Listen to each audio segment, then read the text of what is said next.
Hello friends, मेरा नाम है शिवम और मैंने जैसे आपसे वादा किया था कि हम एनसीईआरटी के सारे क्वेश्चन को सॉल्व करेंगे।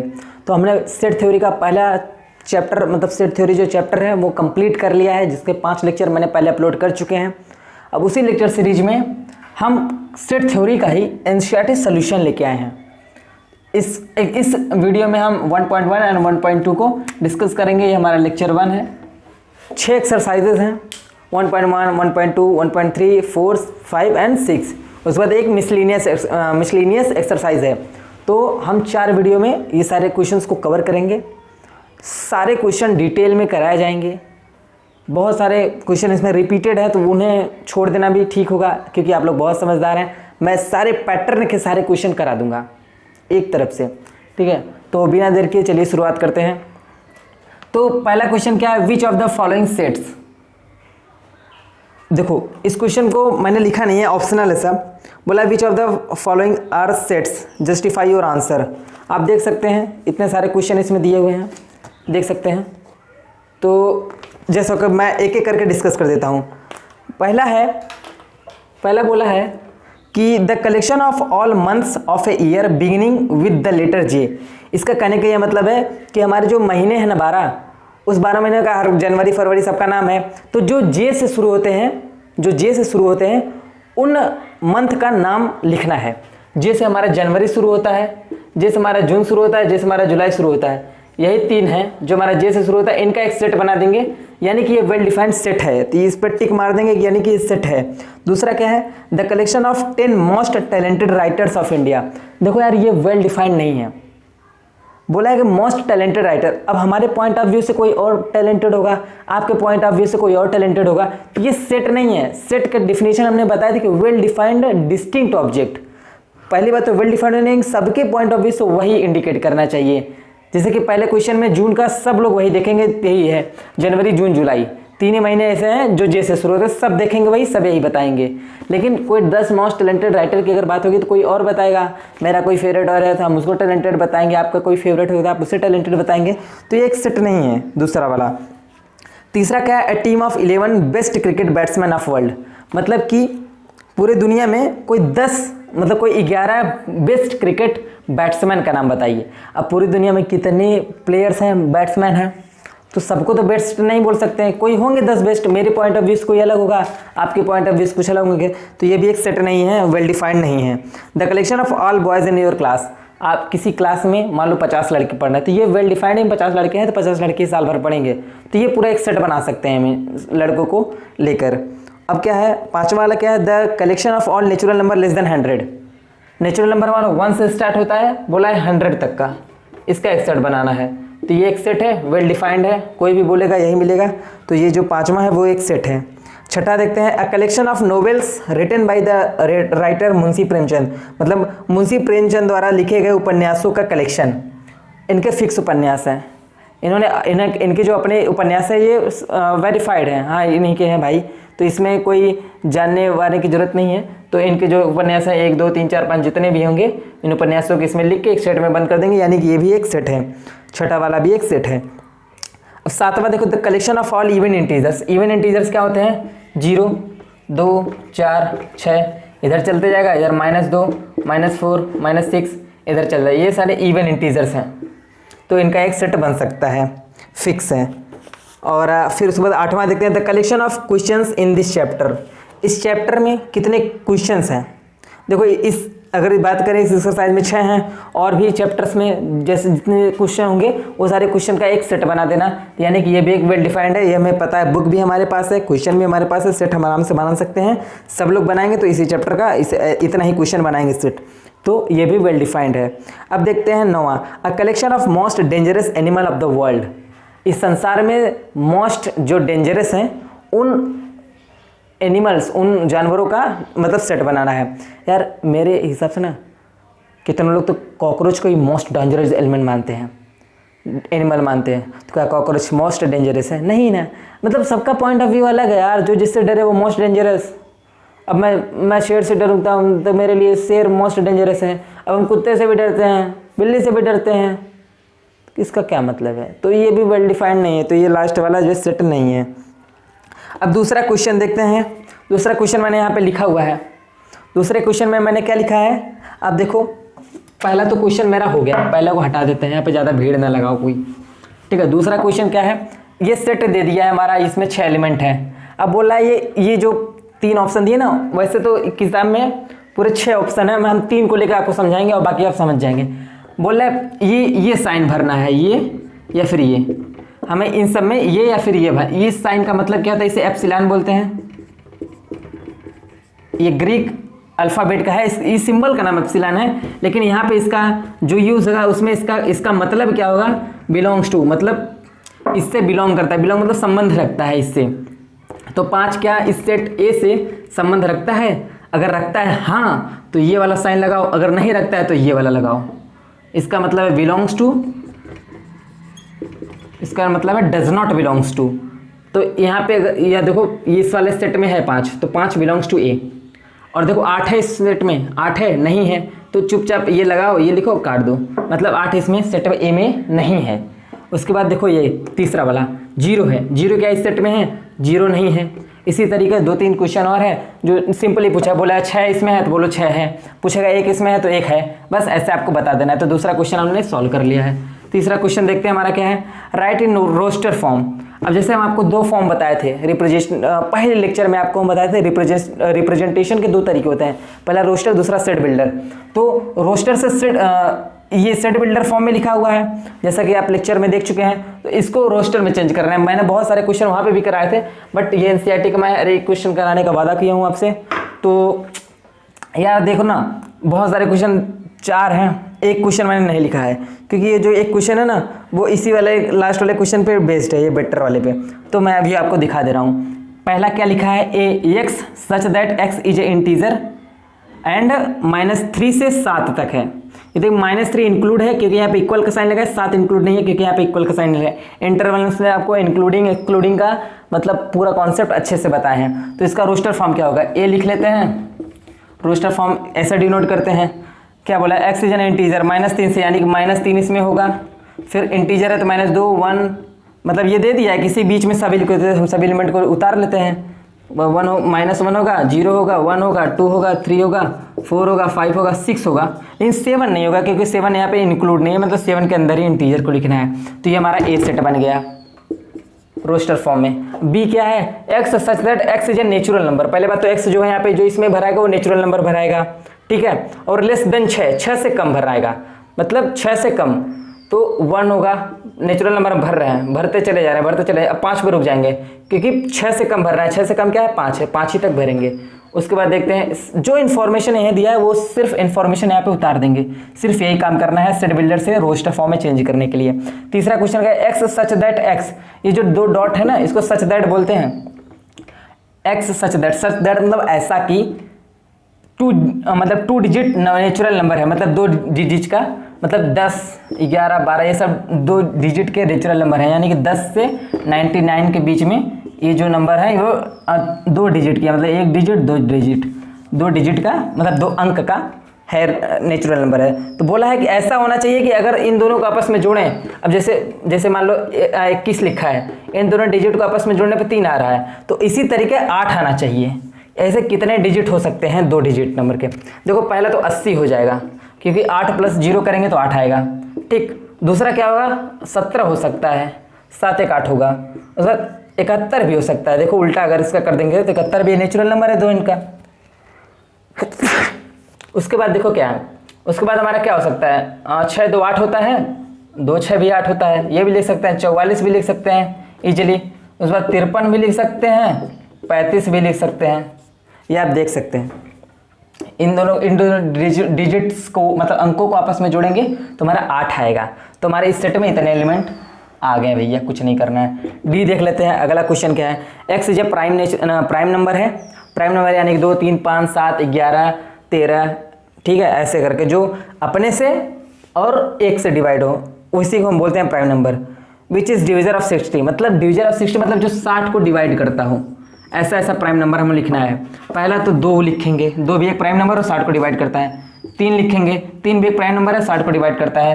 5 लिखेंगे, 5 भी प्राइम नंबर है, 60 को डिवाइड करता है, लेकिन 5 के बाद ऐसा कोई प्राइम नंबर है ही नहीं जो 60 को डिवाइड करता हो।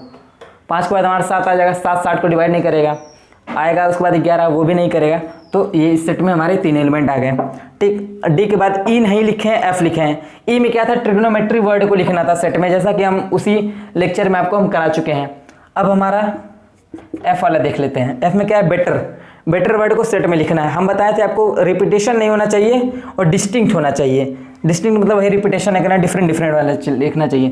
BETTER है, तो यहाँ पे देख रहे हो ई 2 बार आया है, तो ई एक हटा देते हैं, टी 2 बार आया, टी 1 बार हटा देते हैं, तो ये हमारा सेट बन गया इजीली। सबको कॉमा से लिख दो, कॉमा से सबको अलग करना होता है इसमें। तो ये हमारा क्वेश्चन नंबर 3 भी सॉल्व हो गया है पूरा, बहुत इजीली आपको ये समझ में आ गया। अब चौथा बोला है कि सेट बिल्डर फॉर्म में रोस्टर फॉर्म में चेंज करना है, नो सॉरी रोस्टर फॉर्म में सेट बिल्डर फॉर्म में चेंज करना है। तो ये बहुत ईजी है, बहुत सिंपली आपको समझना, लिखने का तरीका सिर्फ आपको पता होना चाहिए। पहला क्वेश्चन ये है 3 6 9 12, इसको हम सेट बिल्डर फॉर्म में कैसे लिखेंगे। देखो पहले तो कोई सेट लिख लेते हैं सेट बिल्डर फॉर्म में लिखने के लिए, एक्स सच दैट एक्स, ठीक, इतना लिखा। अब पैटर्न इसका देखो क्या है, 3 6 9 12, यानी 3 दूनी 6, फिर 3 3 9, 3 चौक 12, यानी कि 3 का पहाड़ा टाइप बन रहा है, यानी कि 3 का मल्टीपल बन रहा है। यहाँ पे ये बनेंगे यानी कि 3n। अब n की वैल्यू 1 2 3 4 तक जाएगी सिर्फ, तो हमें ये भी मेंशन करना पड़ेगा कि 4 तक जाएगी। और पहले बात हमको ये भी मेंशन करना पड़ेगा n है कहाँ से, n पहले बात है नेचुरल नंबर से है, यानी कि 1 से शुरू होगा, 1 2 3 4। और हमें ये भी दे देना है इसमें कि हमारा जो n है 1 से 4 तक ही होगा। देखो n लिखे हैं, n हमारा 1 से 4 तक के बीच में ही होगा, यानी कि हम 1 से लेकर 4 तक ही इसमें 1 डालेंगे, जो हमारा मिलेगा वो हमारा रोस्टर फॉर्म में लिख लोगे तो यही चीज़ आ जाएगा। अब b क्या है, दूसरा देखते हैं। 2 4 6 8 16 32, यानी 2 दूनी 4, फिर 2 3 6, 2 चौक 8,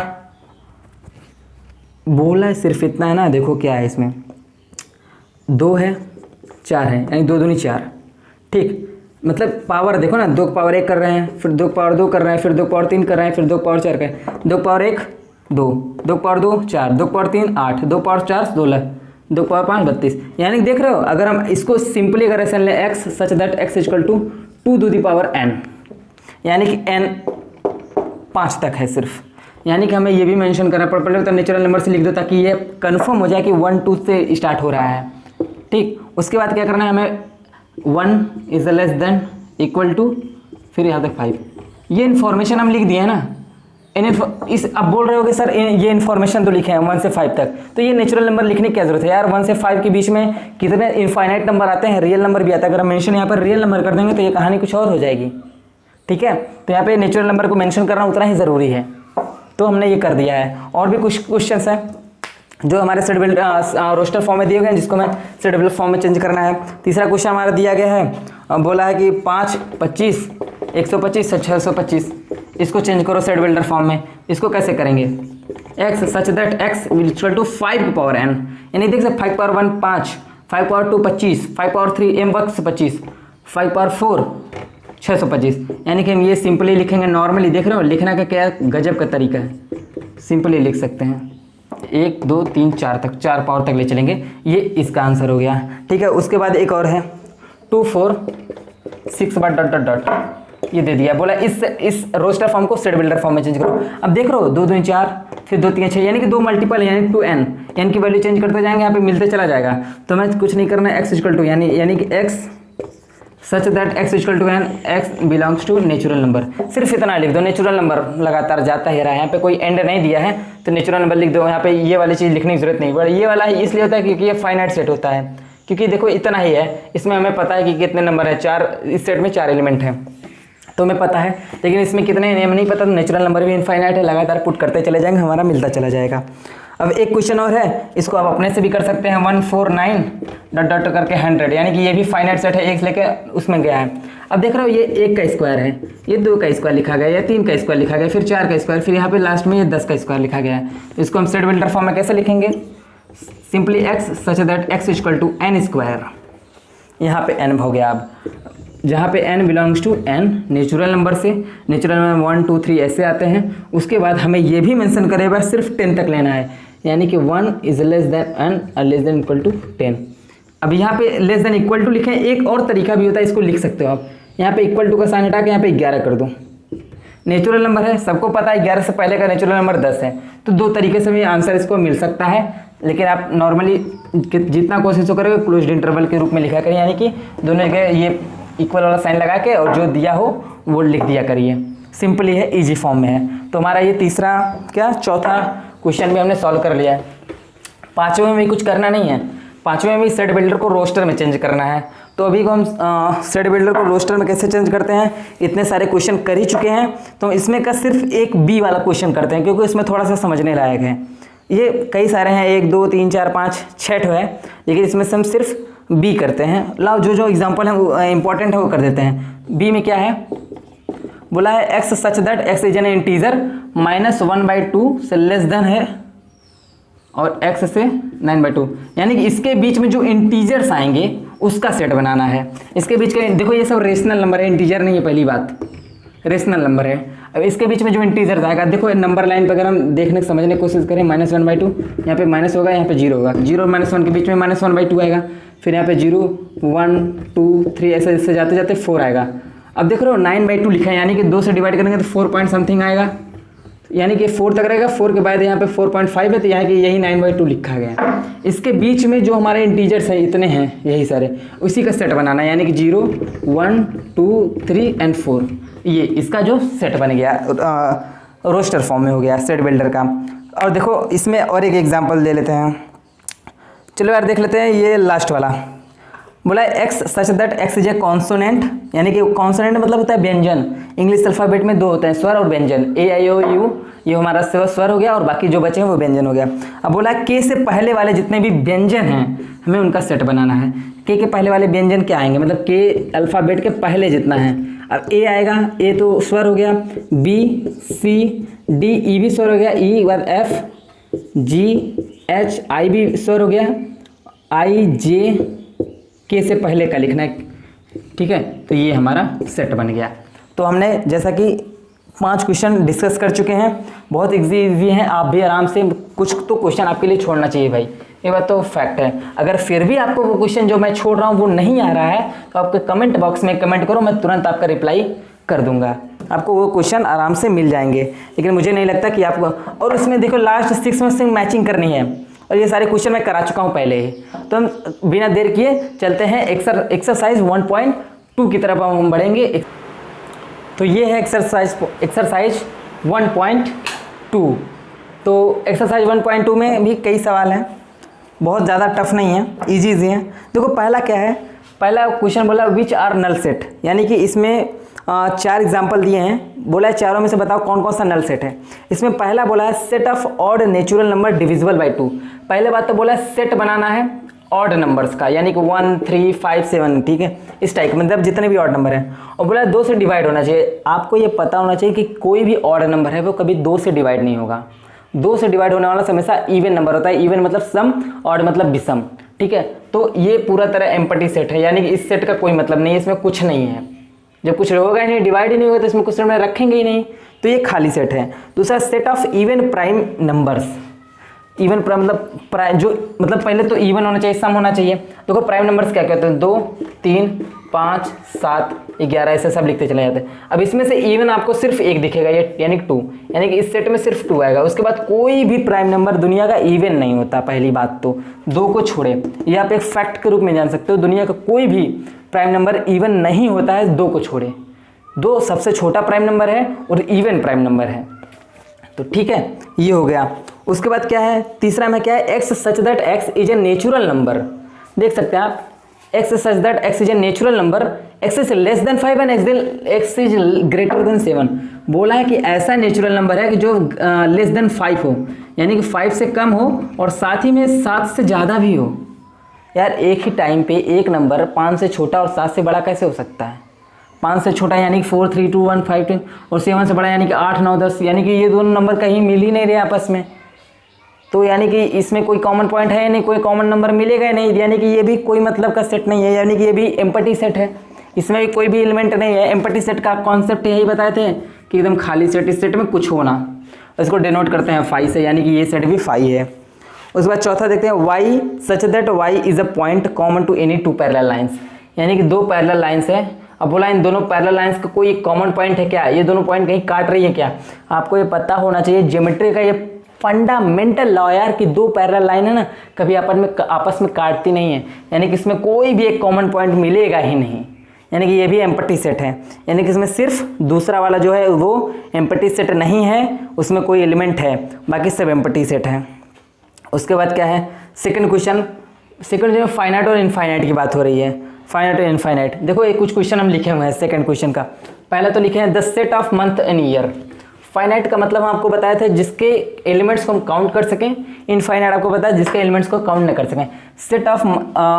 set of month of a year, किसी एक साल का जो मंथ होता है, जैसे 12 मंथ होते हैं, काउंटेबल है, यानी कि ये फाइनाइट है। 1 2 3 4 5 6 ऐसे चलते चला जाएगा, चलते चला जाएगा। क्या काउंट कर सकते हो उसका कितना जाएगा, नहीं, तो ये इनफाइनाइट है। पहला वाला फाइनाइट, दूसरा वाला इनफाइनाइट। तीसरा वाला क्या है 1 2 3 99 100 एलिमेंट है, दिख रहा है चुपचाप, तो फाइनाइट लिख दो, कोई बड़ी चीज़ नहीं है। अब फिर चौथे, ये जो तीसरा क्वेश्चन इसमें 3 था, 3 का 2 और था, दूसरा मतलब चौथा क्या है इसमें, सेकंड वाले क्वेश्चन में चौथा क्या है, the set of positive integer. Positive integer यानी कि 1 से शुरू होता है पॉजिटिव इंटीजर, ठीक है, 1 से शुरू होगा, ऐसा चलता चलेगा। अब ग्रेटर देन 100 मतलब 100 से बड़े पॉजिटिव, 100 101 102 103 104 105 100 लिखते चले जाओ, काउंट कर पाओगे नहीं, यानी कि ये जो चौथा वाला सेट है वो भी इनफाइनाइट सेट है। पांचवा क्या बोला है, the set of prime number less than 99, मतलब 99 नंबर से जो कम है वो प्राइम नंबर बताओ। प्राइम नंबर स्टार्ट ही 2 से होता है, 2 से स्टार्ट होता है, जाते जाते जाते 99 से कम, यानी कि इसमें जो भी नंबर आएंगे हम काउंट कर पाएंगे, 10 मिले 20 मिले जो भी मिलेगा 99 से पहले प्राइम नंबर, उन्हें हम काउंट कर पाएंगे, तो यानी कि ये हमारा जो है फाइनाइट सेट है। तो ये हमारा 2 क्वेश्चन सॉल्व हो गया। तीसरा क्वेश्चन क्या है, state whether each of the following set is finite और इनफाइनाइट। तीसरे वाले में भी फाइनाइट और इनफाइनाइट चेक करना है। पहला क्या है question, the set of lines which are parallel to x axis. बोल रहा है कि ये बताओ, हमें इसका सेट बताओ, ये एक्स एक्सिस है, ये वाई एक्सिस है, तो जो एक्स एक्सिस के पैरेलल हमारी कितनी लाइन बन सकती है यार, काउंट कर पाओगे कितने पैरेलल है। देखो इसके पैरेलल ये पैरेलल पैरेलल पैरेलल पैरेलल बनाते हैं हम, कितने पैरेलल बना सकते हैं, यानी कि ये भी इनफाइनाइट सेट है, कोई फाइनाइट नहीं है। दूसरा the set of letters in English alphabet, मतलब इंग्लिश अल्फ़ाबेट में कितने लेटर्स हैं उनका सेट बनाओ, बताओ कि फाइनाइट है और इनफाइनाइट। चुपचाप कोई भी बंदा बता देगा 26 तो लेटर होते हैं, वो फाइनाइट नहीं है तो क्या है, इनफाइनाइट है, फाइनाइट है। उसका तीसरा क्या है, the set of numbers which are multiple of 5। अब 5 का मल्टीपल यार इनफाइनाइट हो सकता है, उसका सेट बनाना है। सेट में होता है कलेक्शन होता है, अब 5 का मल्टीपल यानी 5 होगा, 10 होगा, 15 होगा, 20 होगा, 25 होगा, मल्टीपल बढ़ते चला जाएगा, 5 5 5 5 5 5 के मल्टीपल में, तो ये भी इनफाइनाइट सेट है, ये भी फाइनाइट नहीं है, इनफाइनाइट है। तो आप देख सकते हो बहुत सिंपल तरीके से। और क्या बोल रहा है, the set of animal living on earth, मतलब जिंदा, इस धरती पे जो जिंदा जीव हैं उनकी संख्या कितनी हो उनका सेट बनाओ। तो क्या बना पाओगे फाइनाइट में, कभी नहीं, इनफाइनाइट है। क्या कितने इंसान हैं, जानवर हैं, कीड़े मकोड़े, क्या बताएं कितने ज़्यादा हैं, मछली उछली सबको मिला के इनफाइनाइट है, ख़त्म, इनफाइनाइट बोलो।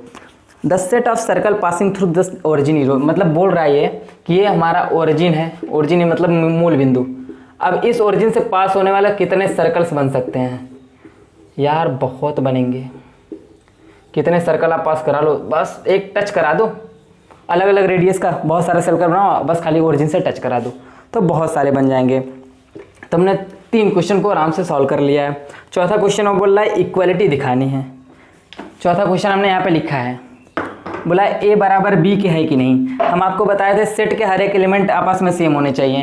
देखो इसमें ए बी सी डी है, ठीक है, इसमें भी ए बी सी डी है, किधर अरेंज है उससे मतलब नहीं है, वो चारों जो इसमें है वो इसमें होने चाहिए तभी इक्वल होगा, यानी कि ये दोनों इक्वल है, वो लिख दो इक्वल, ठीक। इसमें बोलो 4 8 12 16, इसमें 8 4 यानी कि 4 8 तो मिल गया, 16 मिल गया, लेकिन 12 नहीं मिल रहा, 12 जगह 18, यानी कि ये इक्वल नहीं है। उसके बाद ये 2 4 6 8 10, और इसमें बोला है x belongs to positive integer.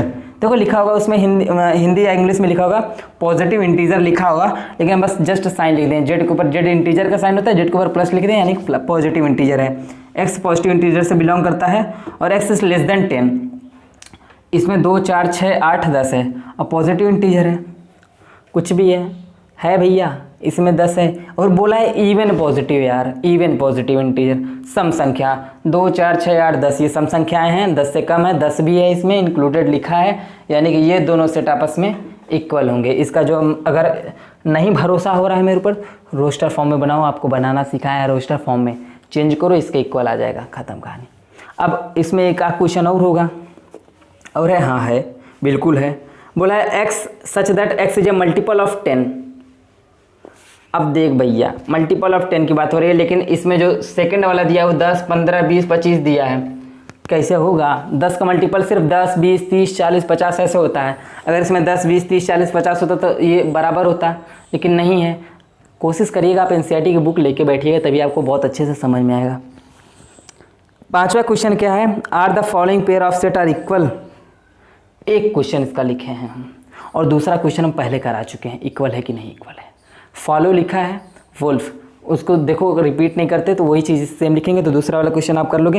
पहला वाला क्वेश्चन बोलो ये सेट ए है, 2 3 इसमें भरा है, तो ये जो सेट है इसको अगर हम रोस्टर फॉर्म में चेंज करते हैं तो इसमें 2 और 3 आना चाहिए, तभी इक्वल होगा। लेकिन हमें पता है इस इक्वेशन का अगर हम सोल्यूशन निकालेंगे तो इसका जो रूट्स है, यानी कि जो इसका मूल है -2 और -3 आएगा, लेकिन यहाँ पे 2 और 3 है, तो ये इक्वल नहीं होगा। ये तो ये जो दोनों सेट हैं आपस में इक्वल नहीं होंगे। दूसरा वाला भी हम आपको बता ही दिए हैं। अब छठा क्वेश्चन देखते हैं क्या है। बोला छठे वाले क्वेश्चन में ना क्या दिया ना, मालूम है 5-6 सेट दे दिए हैं, करीब 6-7 सेट दे दिए हैं, और बोला इसमें से बताओ कौन कौन से आपस में इक्वल हैं। अब देखो यार बहुत बहुत ईजी क्वेश्चन है, बहुत लेंदी, आप इसको नहीं बना सकते। ए में जो दिया है 2 4 8 12 दिया है, देख लो यहाँ पे देखो, ए में जो दिया है 2 4 8 12 दिया है, ठीक है। 2 4 8 12 और देखो कहीं दिख रहा है? किसी में नहीं दिख रहा है। बी में देखो 1 2 3 4 दिया है, डी में देखो 1 2 3 4 भी है, तो यानी कि बी और डी आपस में इक्वल है। ई और जी देख रहे हो, -1 इसमें, -1 -1 इसमें, यानी कि ई और जी आपस में इक्वल हैं। और उसके अलावा कोई भी सेट इक्वल है ही नहीं, सिर्फ बी बराबर डी है और क्या है, ई बराबर जी, और कोई सेट आपस में इक्वल नहीं है। तो ये हमारा 2 एक्सरसाइज मैंने आपको कंप्लीटली करा दिया है। आपको आई होप बहुत अच्छे से समझ में आएगा। एनसीईआरटी की बुक लेके ये लेक्चर देखना, एक क्वेश्चन आप कर डालोगे, और इतना टफ क्वेश्चन नहीं था। मैंने कॉन्सेप्ट को इतने अच्छे से समझाया है, हर एक कॉन्सेप्ट के थ्रू आप बहुत सारे क्वेश्चन कर सकते हैं। और मैं डेली डीपीपी डाला हूँ टेलीग्राम चैनल पे, शिवम मैथ्स पे, डेली डीपीपी डाला हूँ। अगर वो डीपीपी आपने सॉल्व किया तो एनसीईआरटी आपके लिए हलवा है भाई साहब, खा लो, ठीक है। अगर नहीं डीपीपी सॉल्व किया, जाकर टेलीग्राम ज्वाइन करके वो डीपीपी निकालो। 5 लेक्चर पे 5 डीपीपी मैंने डाले हैं, और वो 5 डीपीपी सॉल्व करोगे, एनसीईआरटी सॉल्व करने की ज़रूरत ही नहीं है। और रही बात एनसीईआरटी की, तो मैंने 2 एक्सरसाइज कंप्लीट कर दिए हैं। एक्सरसाइज 1.1 और 1.2 मैंने ख़त्म कर दिया है। नेक्स्ट लेक्चर में 1.3 1.4 ख़त्म करेंगे, उसके बाद जैसे चलता रहेगा। Thank you so much for watching this video. ध्यान से देखिएगा, एक एक क्वेश्चन को आराम से सॉल्व करिएगा।